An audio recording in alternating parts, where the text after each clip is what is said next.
The bigger shock was supply, which was already really weak before the pandemic, but fell nearly 20% annually to the lowest April reading ever, as current sellers pulled their listings and very few new sellers entered the market.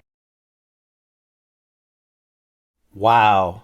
The median home price in the United States has hit another record high. Supply is low and demand is on the rise. So, what is going on with this real estate market? We'll finish up with this short clip from CNBC and then we'll hit the real numbers and you'll know exactly when the real estate market is going to collapse. That pushed the median price to a record high $286,800, even though mortgage rates jumped in March when most of these contracts were signed and lending tightened up. So competition among whoever was out there was clearly fierce. And one really interesting stat in all this, condo sales fell much more sharply than single family, leading the Realtors chief economist to suggest a potential long-term trend of people fleeing the cities and heading out to the burbs. Kelly, and I know we've talked about that a lot. Yes, near and dear to my heart. Diana, thanks. I've seen it play out in the neighborhood. We're going to talk more about this now. What is going on in the housing market? As bad as April home sales were, was that the bottom? Was April the bottom to this housing market? Not by a long shot. Before we jump into these gruesome headlines, make sure you gently tap that like button. And now we'll get into the details of what's going to happen over the next few months.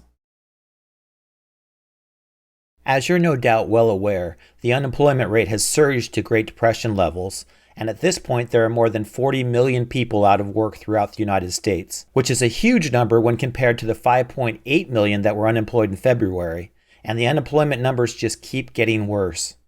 In San Diego, California, where I happen to live, the unemployment rate is now more than 30%. To put that in perspective, during the Great Depression, the unemployment rate in San Diego was 24.7%. Very scary numbers.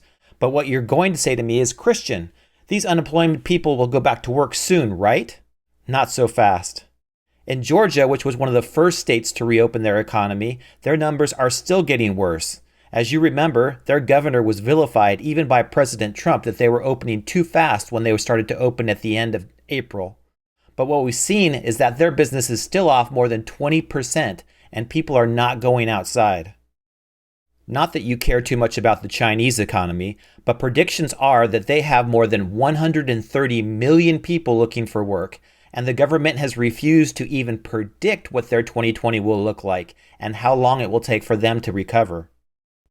As was alluded to in the opening clip, the National Association of Realtors recorded historic dips in the number of home sales. That's not shocking news. Less people are listing their homes for sale, thus less homes are selling. Here's a regional breakdown of the drop-off in numbers of sales.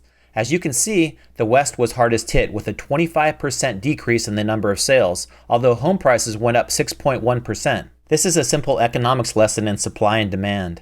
Interest rates are in the 2% range, and buyers who still have their jobs are making multiple offers on any property that they can find on the market. Meanwhile, mortgage forbearance increases to record levels, with over 8.1% of homeowners not making their payments. Did you ever think that maybe people want to buy a home so they could take advantage of not having to make a payment? Probably not the case, but with over $1 trillion in loans not being paid, that's a very scary number.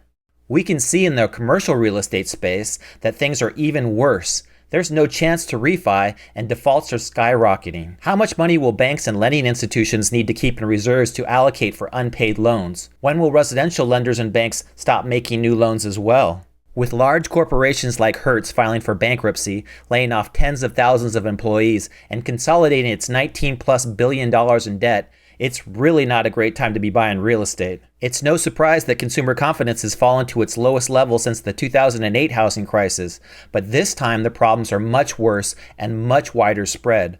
When people don't have jobs, they can't buy anything, and demand for houses is going to run out very soon. Please leave a comment down below on when you think the real estate market will crumble. And if you like this video, please subscribe and make sure to tap that bell so that you get notified on our future videos.